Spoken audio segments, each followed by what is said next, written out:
Hey guys, welcome back to Clownfish TV. This is Neon. I am here with Geeky Sparkles. Hello.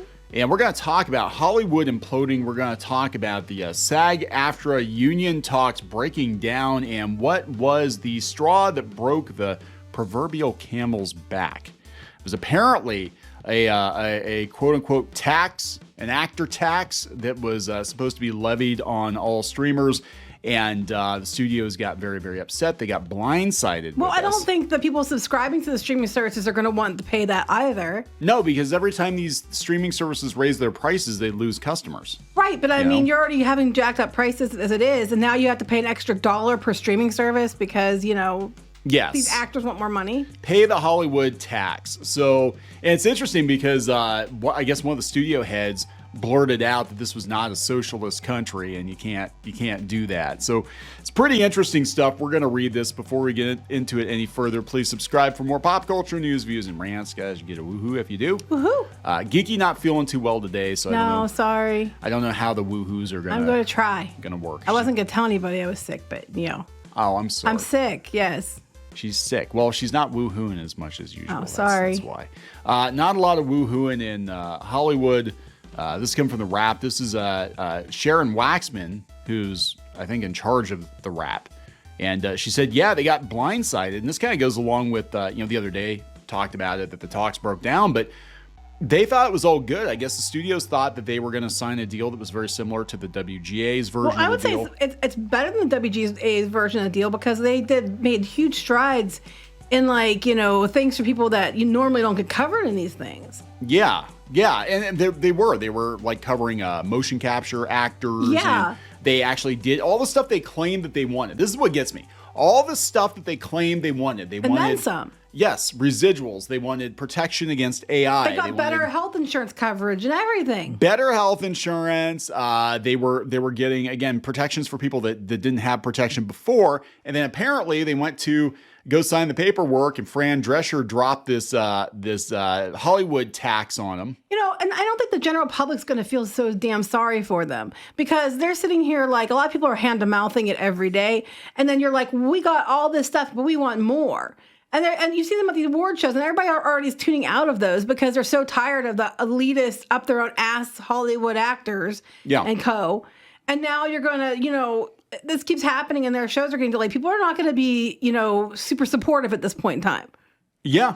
Yeah. So this comes from Sharon Waxman. It sounds like she's not on board with this either. She's basically like, this has been going on for months and we're almost done. Everybody's almost back to work. A lot of people who are below the line are being really heavily impacted. Yep. So this is what happened. They thought that it was going to be down to the wire for a deal. They had 5 meetings in 10 days, right? And according to Sharon Waxman, instead, SAG-AFTRA President Fran Drescher touched a frayed nerve with the CEOs, especially Netflix co-CEO Ted Sarandos and Warner Brothers Discovery CEO David Zaslav, according to multiple insiders who spoke to the Wrap.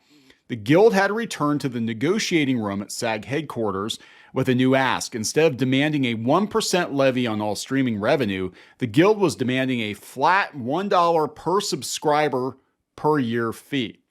This was an unusual first dollar revenue share regardless of profit or any individual contributions to the success of the show, much less the company. The money would go to the Guild itself. I was going to say, it goes to the Guild. It doesn't even go to the actors. Rather than individual actors, and the union would decide how to distribute that. I didn't even know that. I was just saying, what? Let me guess. All the money goes to the Guild, and you know how many millions of subscribers are out there?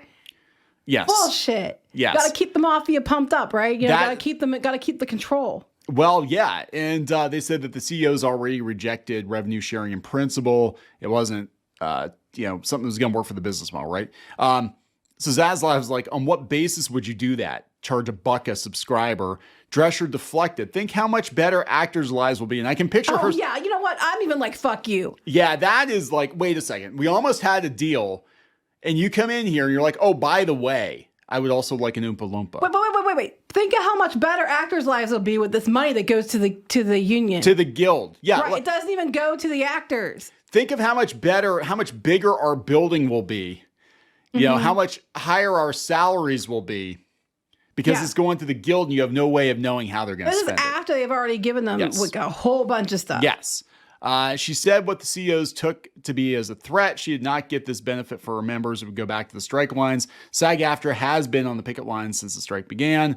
I think it was stupid. It was stupid. Yeah, the subscriber proposal made no sense to Zaslav, Sarandos, Disney CEO Bob Iger, and NBC Universal's chairman Donna Langley. They felt they had already offered significant raises to actors in their negotiations up to that point, and a flat levy to the Guild on their subscription revenue was, as Sarandos put it later, bridge too far. He was the one that apparently got him walked out. Mm-hmm. He was just like, that's ridiculous. What the hell? Like, we already bent over backwards. And the thing is, they're afraid too. They do this, and for them, then it's going to be $1 for this group and $1 for that group. And it's like, come on, this is ridiculous. You know how many millions of dollars that is? How many shows that would be? How many other people could be employed? Yeah, well, they said that's what's going on. They said what's going to happen is if that happens with SAG-AFTRA, then all the other guilds are going to expect a buck. Mm-hmm. And they're going to pass the buck to the consumer. And then it's like the streaming rates are going to go through the roof. More people are going to cancel because they're already like, yeah, I can't pay $200 a month in streaming services. So something's got to give. They said it was an economic model they couldn't accept. And this person here, this is funny. We're not in a socialist country, said an individual on the studio side. We said, this is crazy. It makes no sense. It doesn't. It's stupid. They've already been given so much stuff, and they're getting really good residuals based on performance. They are getting residuals to people who don't normally get residuals but probably should. They had all these major strides, and they just tossed it out the window because, well, the guild wants a buck too. Yeah, so they said that they did some soul searching because they didn't want to do the residual share or whatever, right? And they said, well, we tried to come up with something else. And they said they fully expected them to accept the new model. They just why would you think they would do that? We wanted to, didn't want to go based on residuals because we knew we wouldn't get paid because none of us perform well enough for that shit. And this way we all get paid no matter what. Yeah, the guild gets paid. $800 million a year, almost $1 billion a year. Based on the subscription. On top of everything else they're already getting. On top of everything else. Which we're going to talk about again in a minute to remind you. And then they talk about how much it's going to cost the studios. They're already paying a ridiculous amount of money out already in improvements. So now Duncan Crabtree, Ireland, a guy I'd never heard of before this strike, is like they're intentionally or non-intentionally misconstruing the cost of the proposal. No, they're not misconstruing it. That's insane. Yeah. Now I heard, this is what I heard before. They said it was going to be a little bit less than 57 cents per subscriber per year. That was what Fran Drescher said. But regardless, the studios are like, you cannot hit us with that. Like, we're ready to sign the papers. You cannot hit us with another billion or millions of dollars. And nobody's commenting. So this is like, I think this is freaking done. Oh my God. Somebody said that they're pissed off at Fran Drescher. They said she's holding up the entire industry. We left. I don't know if we're coming back anytime soon. Over this. Because again, when you have a deal like this and you've got everything pretty much worked out, and they got it worked out with the WGA. I think the WGA got more than they should have gotten, to be honest. But I think the studios are like, well, fine, we'll just hire fewer writers. Yeah, we'll give the ones that we hired fewer shows, we have to hire fewer actors. Yes. Right. So they're kind of looking at it that way. But when you're when you're talking this, it doesn't matter if they hire fewer actors or fewer shows. They have to still get paid per subscriber. Yes. I don't think that's fair. I think residuals are more than fair because then only per shows that perform. Yes. And that's how it usually is. So what's going to happen then is the studios are based, from their point of view, they're going to be punished every time they grow their subscriber base because, hey, we added another 250 million subscribers. Now we got to pay another $250 million to this guild. Right. So they can complain and demand more. Yeah. And then it won't stop with them. It'll be SAG-AFTRA, and then WGA will want it, and then everybody's going to the same guild that went around telling everybody that if you're somebody on YouTube or an influencer, you aren't allowed to talk about anything that's against the guild, or you can't be in the guild. You can't talk about movies or go to premieres or anything, or it'd be a real shame if later on you wanted to join and you can't. They're also the ones telling the actors that they can talk about tea and crumpets, but they can't talk about movies they did 30 years ago, which is absolutely ridiculously stupid. Yeah, that was Ian McGregor. He's the latest, nerd celebrity to go to a comic convention and have to disappoint his fans by telling them he can't talk about the stuff that they're there to see him talk about. Chris Evans talked about just getting married and his dog rescue. Oh, because that's really exciting stuff. Right. Well, Yeah. I like the dog rescue. The part. dog rescue part's interesting, but like, what if it's like, okay, so hey, you just got married. Where'd you meet your wife? On the set of that movie we can't talk about. No, it's not just that. Like he was talking about how they had a wedding here, and and I guess she's Portuguese. They had a wedding in Portugal, and planning weddings are hard. So all those fan people came to hear about Captain America or whatever else he's doing. Yeah. But no, you got to hear about his wedding planning for 2 weddings. Yeah, right. But remind everyone of what they were offered already. Yeah, so here's to remind you. This is what they were offered. So they were offered residuals for success-based residuals for high-budget SVOD productions. That'd be something like Stranger Things or something, like a big show that does really, really well. They said it was the highest percentage increase in 35 years, which would generate an additional $717 million in wages and $177 million contributions to the pension and health. Okay, so we're up to almost a billion there. Yeah. Right there, okay. A 58% increase in salaries for major roles, guest star performers, wages on high budget. Now, again, what does this entail? This is probably like your Marvel, Star Wars, Disney Plus shows. This is your Stranger Things. This is the ones people watch. The ones people watch. The ones that they used to watch. We're not talking about the rando, lesbian coffee shop power hour show that had 6 episodes and got canceled or whatever. We're talking like big shows. So right? we're talking like more than 50% increase in salaries. Yes. On these people. So we don't know how much money that'll be, but a lot. Right. So I mean, it's pretty substantial. I mean, it is. It's like, come on. Substantial increases in pension and health contribution caps ranging from 22 to 33%.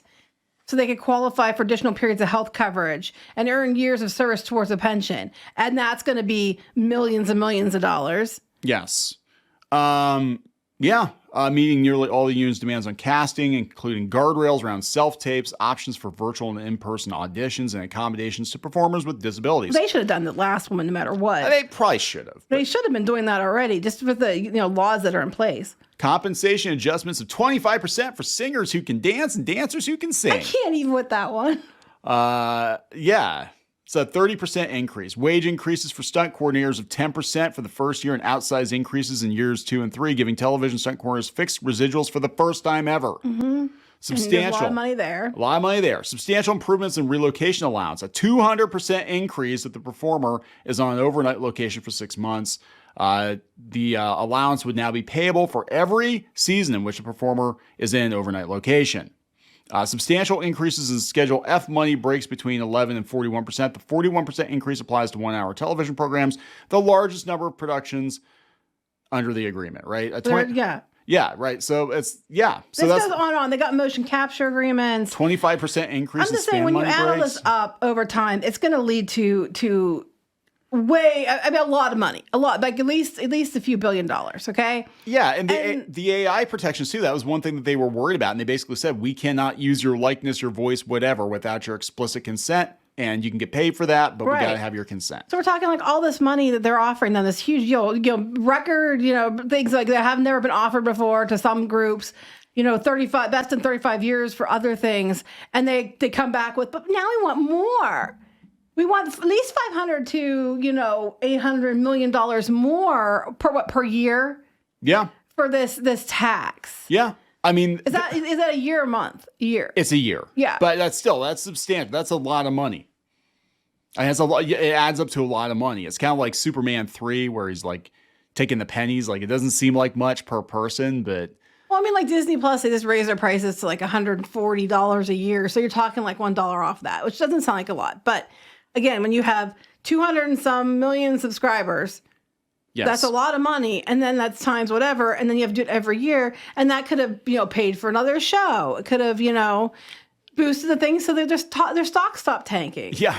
It also goes, the problem I have with it is it goes directly to the guild. The guild can do with it whatever they want. Right. And you know what they're probably going to do is they're going to spend it on themselves. Probably. We need a bigger building. We need more staff. The guild has a lot of money, but then they want everybody else to pay for their health insurance and stuff. Why can't they use it to pay for when people were laid off or to pay for something like that? They weren't being clear what they wanted it for. Okay. So there you go. I would agree to that. I'd say fine.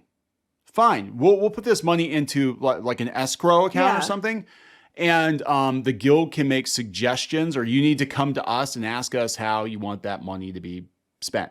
But you have to let your members vote on it or something. Yeah, you got to do something let democratic. them have a say in it because it's like you're already getting paid. Their dues are ridiculous. You're already getting paid all this money. Let your union members vote on how that money would get spent. I'd be okay with it as long as they were clear what they were using it for and it was benefiting everyone. If it was like, a retired actor or an actor who can't work, has like emergency medical bills or, somebody's going to get evicted or, something like that. But again, when it goes to an organization, 9 times out of 10, it goes into pockets of people at the organization. Pockets of people running the organization. I think that needs to be, if they wanted this, I mean, not that the studios would agree, the union members should get a say in where that money would go. Yeah. And the thing is, but the problem with that is even if you agree to the $1 per subscriber, thing for this guild, then any other guild who wants a deal is going to want at least that, if not more. And it's going to be like when everybody else goes up for negotiations next year, the year after, whatever. It's just going to be they end up spending like $30 in extra money, and then they're going to make the consumer pay it. Yep. Consumers can't afford the price hikes now. I just think this is, an individual on the studio side said, we're not a socialist country. We're not a socialist country. Or not. And the thing is, no, actually, freaking let your members vote. Because they're going to eat each other trying to spend that money. We're not a socialist country, but we need more money for our actors who are like, not all of them, of course, but we have these actors who make lots and lots of money. Well, they should be giving up their money to pay all the people who aren't working. Yes. That should be how it goes. I mean, if they have lots of money and they're making all kinds of money for movies, like millions and millions of dollars to do like one project, that money should be given back to the people in their union and should pay for all the people who are bussing tables and aren't even doing a couple things other than being extra here and there. That's just what's fair, because that's just greedy of them otherwise. They were to design our clothes and keep all the money.